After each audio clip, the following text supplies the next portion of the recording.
Hey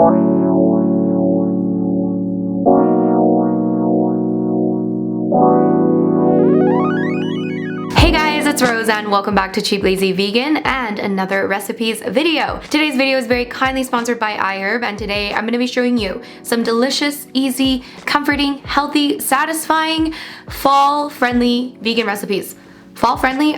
Fall recipes. You guys know what I'm talking about because summer, unfortunately, is over. Okay, so we're gonna have to do the fall recipes, but fortunately, fall recipes are very delicious, very comforting, so I'm very excited to show you guys these recipes. So today I'm gonna show you 3 recipes perfect for the fall. They're super comforting and so good. And at the end, I also have a mini grocery haul for you guys, so stay tuned for that. So in order to help me make my recipes, I'll be using a bunch of products from iHerb. And if you guys haven't heard of iHerb, they're an awesome online store that carries over 30,000 natural products and ships to over 180 different countries worldwide. They have really great customer service 24/7, 10 different languages. All their orders are shipped from climate controlled distribution centers to ensure the quality. And guys, I have been a paying customer of iHerb for many years, and I can tell you that I've never had any issues with their products. So the quality is definitely top notch, my friends. And I've never had any issues with shipping, and I live in Canada, okay? They offer multiple methods for shipping to Canada, and it's always been really simple and really easy. And of course, guys, you guys know that I need my vegan options, and they have over 1,000 different vegan grocery items on their website, which is so great. And of course, guys, they don't only have groceries, they've got so many other products like vitamins and supplements, beauty products like makeup and skincare. They also have home products. I mean, they have a really wide range, so definitely check them out if you haven't already. All the products that I'm using from iHerb in this video will be listed in the description box down below, so make sure you check that out. And if you are ready, let's get on with the recipes. As always, my friends, the written recipes will be in a blog post linked down below. The first recipe, guys, is an absolutely delicious cinnamon drizzle pancake. And honestly, this to me tastes like a cinnamon roll, just a little bit healthier, I think. Let's get started. Into a medium-sized mixing bowl, I'm gonna add in half a cup of all-purpose flour, 1 teaspoon of baking powder, a pinch of salt, 1 tablespoon of chia seeds, which is going to act as our egg replacement. And I'm using this one here by Mama Chia. And for those of you that don't know, chia seeds are super awesome. They are really healthy for you. Great source of healthy fats, omega-3s. Amazing. Definitely add them into your diet. Next ingredient, 1 tablespoon of coconut palm sugar. I'm using this one right here. And then I'm going to take a whisk and I'm going to mix it up. Next, I'm going to add half a cup of non-dairy milk. I'm using soy milk, but feel free to use whatever dairy-free milk you have. Then let's add in half a tablespoon of apple cider vinegar, half a teaspoon of vanilla extract, and then, of course, some cinnamon. Let's add in a 1/4 teaspoon of cinnamon. This is the one I'm using right here. We're gonna add that straight in there, and then let's mix everything up once again. Okay, this part is super optional. I just decided to add this last minute, but I'm using a little bit of this pumpkin spice by Simply Organic. I'm just adding like a little bit, maybe a 1/4 teaspoon, and just mixing that in just to make this taste even more like fall. You know what I'm saying? Now we're gonna let this sit for about 5 to 10 minutes to allow the chia seeds to expand and this mixture to become one. Now, meanwhile, let's make our drizzle. First ingredient we're gonna need are 2 tablespoons of creamed coconut.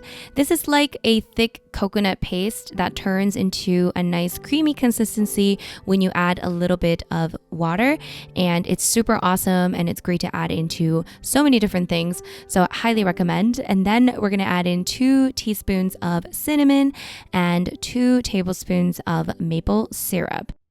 This is the maple syrup I'm using. It's delicious and it is 100% maple syrup. Make sure you're getting the 100% maple syrup. If there's one thing I'm snobby about, which isn't many things, it's probably maple syrup. Okay, so, So I'm just mixing that well with a whisk. And if you find the creamed coconut getting a bit clumpy, I would heat it up just a little bit just to melt it. And there it is. Oh my God, guys, this is so good. And now we are ready to cook the pancakes. Now I'm just adding a little bit of vegan butter onto a pan. And yes, I probably need to get a new pan. Don't judge me. Just Don't judge me, okay? I'm just using a scoopy thing to scoop out the pancakes, okay? This mixture made 3 of these thick pancakes. They're not like super huge, but they thick, okay?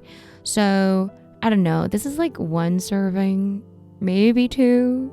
I don't know, guys, okay? So we're gonna cook it on medium heat for like maybe 2 minutes on each side. Flip it over. You guys know the drill. You've made pancakes before. I believe in you. I do. So those are the pancakes. They're nicely cooked. Look how fluffy they are. And then of course, this is the best part when you drizzle that sauce. Okay, this is so good. It literally tastes like a cinnamon roll. It's just, oh my God. And it is healthier. Okay, let's face it. It's healthier than a cinnamon roll because most things are healthier than a cinnamon roll. And it's easier. It's so much quicker. Make it. And guys, I'm just adding some blueberries and coconut flakes because I don't know what else to add on top of my pancakes to make them look pretty. So that's always what I add. So all my pancakes always look the same. But anyway, these are so good. Try it out. Trust.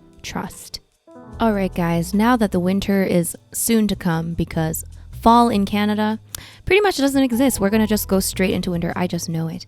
So I need something warm and I need something comforting. Okay, so we're going to make a delicious stew. You saw it. It's so good.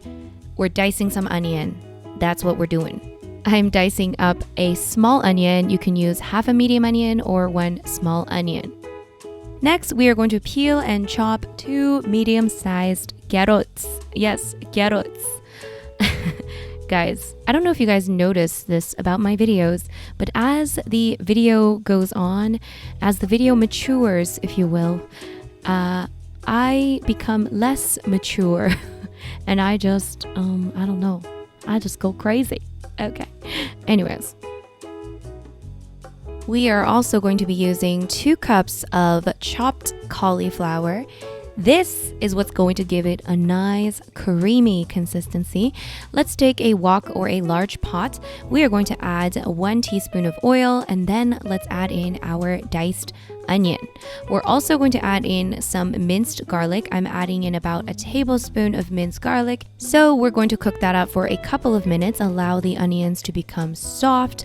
And if things start to stick, you can add a tiny splash of water. And then once it has cooked for a couple of minutes, we can add in our cauliflower, our carrots, and then let's mix that up. Next ingredient we need 2/3 cup of red split lentils. Yum yum. That's going to add some nice protein. It's going to also make this more satiating. Yes. Cauliflower is not a satiating ingredient, my friends. It's delicious. It's awesome. Well, it's not really delicious. You got to make something out of it to make it delicious. But anyways, it's not going to make you full basically, okay? So the lentils are going to make this more filling. My apologies, my friends. I completely got carried away and forgot to mention that I added about 2 cups of water. And then we're going to bring this mixture to a nice boil. And at this moment, once it comes to a boil, you want to add in 1 of these bouillon cubes, garden veggie. This is a veggie bouillon cube. This is basically a nice concentrated cube of flavor. Okay, so you're going to add that in and then just kind of let that melt into the mixture. And then once this comes to a boil, I turn it down to like a medium and then let it cook for about 15 minutes or so until basically the lentils and cauliflower have cooked.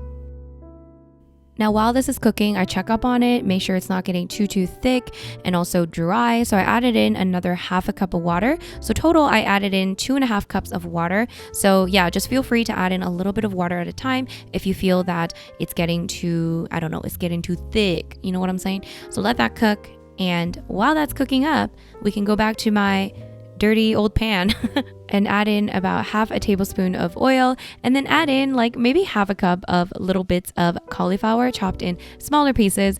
And this is just going to work as our nice topping. It's going to add a nice little crunch factor. It's basically like roasted cauliflower, but just like really quick on the pan fried, roasted, whatever you want to call it. And this is optional, like you don't need to do this, but it's really, really nice to have in the soup because it gives a nice element of I don't know what I'm saying. It gives a different texture. Okay. Basically, I just cook this up until it's like nicely charred, okay? That's what you want to do. And then I'm going back to some of that creamed coconut. And as you can see here, I'm just adding some hot water because it's solidified quite a bit in this cold Canadian climate, okay? So you just let that sit in the hot water, or the packaging, let it sit in hot water, and then that's just going to allow it to thin out quite a bit and become easier to work with, okay? So we're gonna use about 1/4 cup of this. We're gonna add this into a small bowl and add the same amount of water. So we're using 1/4 cup of water and just thinning that mixture out. It's a really, really thick paste. It's super concentrated and really yummy, perfect to add into soups and stuff like that. Highly recommend. Alternatively, you could use coconut milk as well. I would use canned coconut milk. I think that would work well in this recipe too. And once that cauliflower mixture has cooked, we're gonna add that whole thing into a blender and just blend it up. Once it's nicely blended and creamy, you can bring it back to that pot or wok. Make sure your heat isn't super high so your stew isn't dancing like mine, okay? Be careful, guys. Don't burn yourself, okay? I don't know why my heat was so high, okay? I turned it down. It was all good. It was all good. So we're just gonna keep stirring, and then I'm gonna add in a bunch of nutritional yeast. This was probably like, I don't know, 2 to 3 tablespoons, I think. And then let's add in that coconut cream mixture. Oh my God, so good. This is gonna add a nice flavor as well as extra creaminess, and oh, guys, it's so good, okay? It's so good. So as you can see here, the consistency is quite thick. Feel free to add in a little bit more liquid like water. Maybe you want to add in more of that coconut cream mixture. Whatever you want, guys. I decided to add in some water. I just added in about 1/2 cup of water just to thin out the consistency a little bit. Feel free to add a little more if you want. Just make sure you season it properly depending on how much liquid you add. Okay? And that's pretty much it. It is ready to serve. Now we can put it into some nice bowls, my friends. And then of course, remember that roasted cauliflower. We're gonna top the soups with some pieces of that.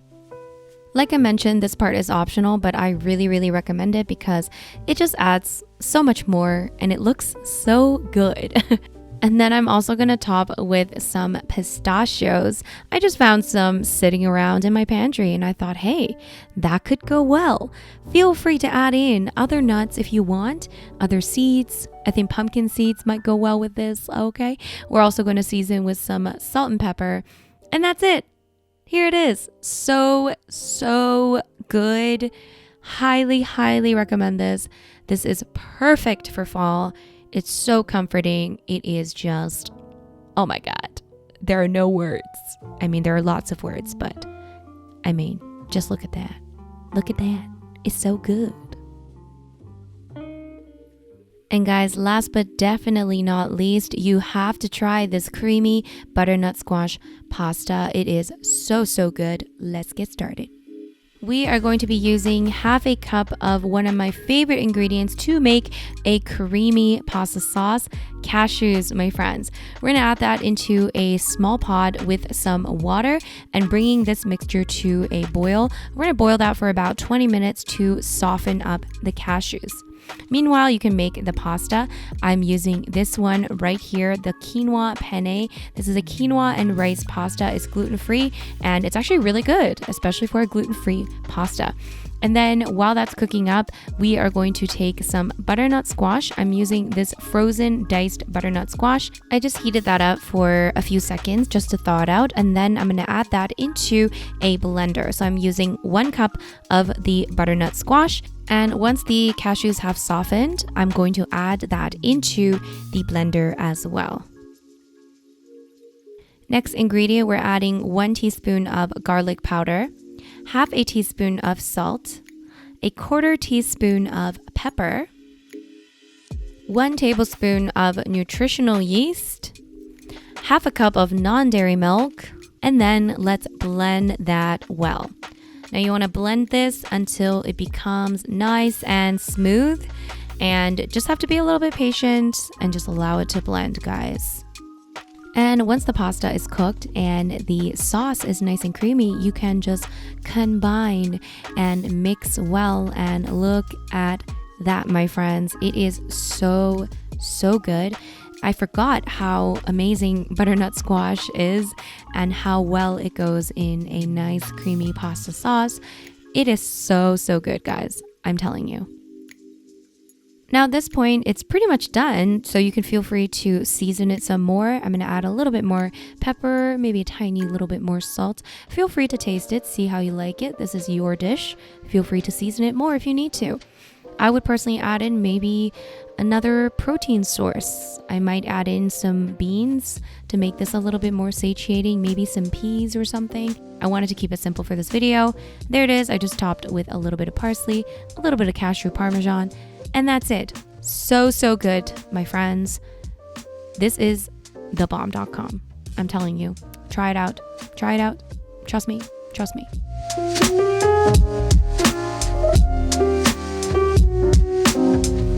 Alright guys, so those were the 3 recipes. I was so happy with how every single one of them turned out. I think they're so delicious and perfect for fall. I still have a bunch of leftovers in my fridge, so can't wait to dig into that. Now I'm going to show you guys a mini grocery haul from iHerb, just to show you guys a few more products that I got. Alright, so the first product is a must in my kitchen. It is coconut aminos, my friends. If you guys haven't heard of coconut aminos or tried it, you must try it. This is so awesome. It's basically a soy-free alternative to soy sauce. This one is also organic, gluten-free. It's also less sodium than soy sauce as well, 73% less sodium. And what I like about it as well is that it's sweeter. So it has a sweet taste to it, which makes it really easy to season whatever, and it's like really low effort. Sometimes I just add this instead of soy sauce if I just want something to be sweet and salty at the same time. Okay, super excited about that. Next thing I got was this seaweed. Okay, so this one is called SeaSnax. It's so good. And for those of you guys that are concerned of what is the thing that vegans should be concerned of, but not really, iodine, is it? Iodine. It might be iodine. Is it iodine? Anyways, seaweed is very good for you. You can just snack on this, or you can make sushi. You guys know the deal. It's awesome. Seaweed is a must in my diet, so very good. Next is, of course, perfect for the fall. I did use this a little bit in one of the recipes. Pumpkin spice, okay? I just think it's perfect for the fall. You guys know pumpkin spice is the thing in the fall times. Is there any other spice that we use in the fall? It's really convenient because it's just in here. Okay, you can just throw it into whatever. Last but definitely not least is white truffle infused oil. Oh, guys. This be bougie. This be bougie. So this is white truffle infused oil, and I am obsessed, guys, with truffle oil. Now, I just opened this up before. Oh, the truffle scent is like, Now, I've tried truffle oils where I can't even smell the truffle, so I'm very glad as soon as I opened this up, I got a whiff of the truffle. So you can literally eat this with anything. My favorite thing is having truffle oil on top of pizza. Oh my god. So good. So I cannot wait. I have an obsession with truffle oil. It's definitely like on the pricier side because truffle is just expensive, but this thing will last me a long time, I guarantee you, because you don't need a lot, you just need a little bit, and the fact that I can smell it so strongly like this means I just need a small amount to add on top of whatever I want. I was so excited to see this on their website because I am obsessed with truffle oil. That's that. All right, guys, so that's it for my recipes and my mini grocery haul. I hope you guys enjoyed this video. If you did enjoy it, give it a big thumbs up. And if you're new to this channel, of course, don't forget to subscribe. And once again, thank you so much to iHerb for sponsoring today's video. Do not forget to check out the products. All of the links are down below if you want to check out any of the products mentioned in this video. Thank you so much for watching, guys, and I'll see you guys in my next video. Bye!